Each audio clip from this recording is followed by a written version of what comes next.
हमारे साथ हैं एनसीपी एसपी की सांसद डॉक्टर फौजिया खान। मैम, कल मालेगांव ब्लास्ट में वर्डिक्ट आया और उसमें जो अभियुक्त थे पहले उन सभी को बरी कर दिया। इसके बाद आपने कोर्ट्स के डिसीजन को लेकर एक सवाल खड़ा किया है, ऐसा क्यों? देखिए, अब जस्टिस वर्मा का केस हमारे सामने है और क्या ये आइसोलेटेड केस होगा, ये भी एक सवाल है कि जब एक जज के घर में इतना सारा पैसा निकलता है, इम्पीचमेंट मोशन उसके खिलाफ मूव होता है पार्लियामेंट में, तो सवाल तो है और सवाल तो जनता के मन में रहेंगे ही कि ऐसे कैसे हो सकता है कि एक लोअर कोर्ट बरी कर दे रहा है और गवर्नमेंट उसको अपील करने के लिए तैयार नहीं है उसके खिलाफ और कह रहे हैं कि ये तो भगवे इसकी जीत है। ऐसा नहीं होना चाहिए। गवर्नमेंट और गवर्नमेंट अथॉरिटीज ने जुडिशरी की इम्पार्शलिटी पर भरोसा करना चाहिए। हम भरोसा कर रहे हैं। अगर एक लोअर कोर्ट है तो हमारे पास हायर कोर्ट है, वहां हम जाकर जस्टिस मांग सकते हैं। लेकिन हमको तो ऐसा लगा था कि ये जजमेंट आएगा जब साध्वी प्रज्ञा सिंह जी को टिकट दिया गया था। उस समय जब टिकट गया था तभी क्लीन चिट मिल गई थी, ऐसा लगता है हमको। लेकिन कोर्ट के वर्डिक्ट से सहमत होना असहमत होना, अपील में जाना एक बात होती है, लेकिन जब आप इम्पार्शियलिटी पे सवाल उठाते हैं कोर्ट के प्रोसेस, तो पूरा लीगल सिस्टम क्वेश्चन में आता है। और खासतौर पे एक पार्लियामेंटेरियन का ऐसा करना वो भी बहुत असहज करता है लोगों को।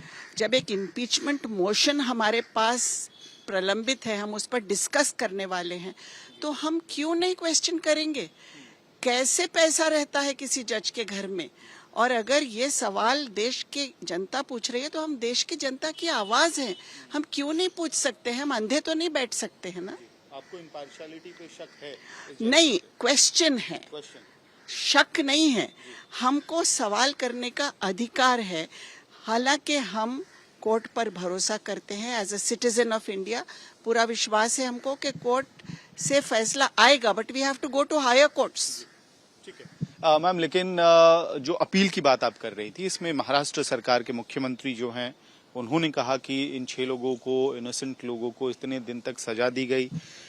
एकनाथ शिंदे से कल मैं बात कर रहा था, वो कह रहे थे कि 17 साल तक इनोसेंट लोगों को सजा दी गई। भगवा के खिलाफ कंस्पिरेसी हुई, हिंदुत्व को बदनाम करने की कंस्पिरेसी थी और उन लोगों को माफी मांगनी चाहिए जिनके सरकार में ये केस फाइल हुआ था, इन्वेस्टिगेशन शुरू हुआ था। तो देखिए, अब मैं भी वही बात कर रही हूँ जो आपने मुझे कहा कि पार्लियामेंटेरियन कैसा क्वेश्चन कर रहा है। तो क्या एक राज्य का मुख्यमंत्री ये बोल सकता है कि ये साजिश थी करके? ऐसे कैसे बोल सकते हैं वो? जुडिशरी का जो भी आया है, he is now responsible to appeal, क्योंकि अगर वो अपील नहीं करते हैं और लोअर कोर्ट में एक मोका कोर्ट से जो ऑर्डर आया है या एनआईए के कोर्ट से ऑर्डर आया है, उसको आप बोलते हैं कि दिस इज जस्टिस, तो does justice and when you want it and justice not and when you don't want it? That is the question. और एकनाथ शिंदे के इस बयान को कैसे देख रही हैं? वो कह रहे हैं कि हिंदुत्व के को बदनाम करने की ये साजिश थी और साथ ही भगवा को बदनाम करने की साजिश थी, जीत भगवा की हुई। देखिए, साजिश कोई नहीं होती।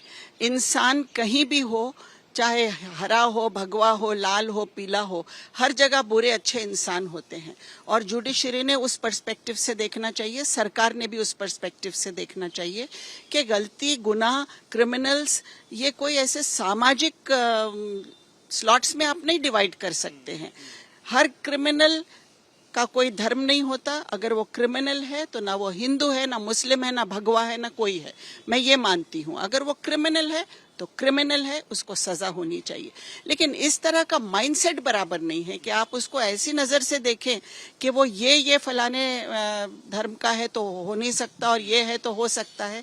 ये अन्यायकारक है। इंडिकेशन गृह मंत्री के उस बयान की तरफ भी है जब उन्होंने कहा कि हिंदू कभी आतंकवादी नहीं हो सकता, भगवा कभी आतंकवाद का चेहरा नहीं हो सकता। बिल्कुल, अगर आप सरकार में हो तो आपको ये बात करनी चाहिए कि हिंदुस्तान के नागरिक में कुछ क्रिमिनल्स हैं और कुछ नहीं है, और दूसरे देशों में भी कुछ बुरे लोग हैं, बुरे इंटेंशन से हमारे देश पर प्रहार करते हैं और कुछ छुपे प्रकार से प्रहार करते हैं। जैसे चाइना है, छुपा पाकिस्तान को हेल्प कर रहा है। हम क्यों नहीं उसके बारे में बोलते हैं? हाँ, उसके बारे में तो कोई बात ही किसी ने नहीं की। कि चाइना जैसा नेशन, आज अमेरिका हमारे खिलाफ बात कर रहा है, तो ये बातें हमने करनी चाहिए ना। अगर सरकार ये नहीं करती है तो वन साइडेड हो रही है बातचीत। आखिर में मैम, आपने देखा होगा कि अमेरिका ने अब टैरिफ को लेकर पूरा का पूरा एक लिस्ट जारी कर दिया है। पाकिस्तान पे 19% का टैरिफ है, भारत पे 25% का टैरिफ है, और ट्रंप एडमिनिस्ट्रेशन ने एक बार फिर कहा है कि भारत और पाकिस्तान के बीच सीजफायर डोनाल्ड ट्रंप ने करवाया।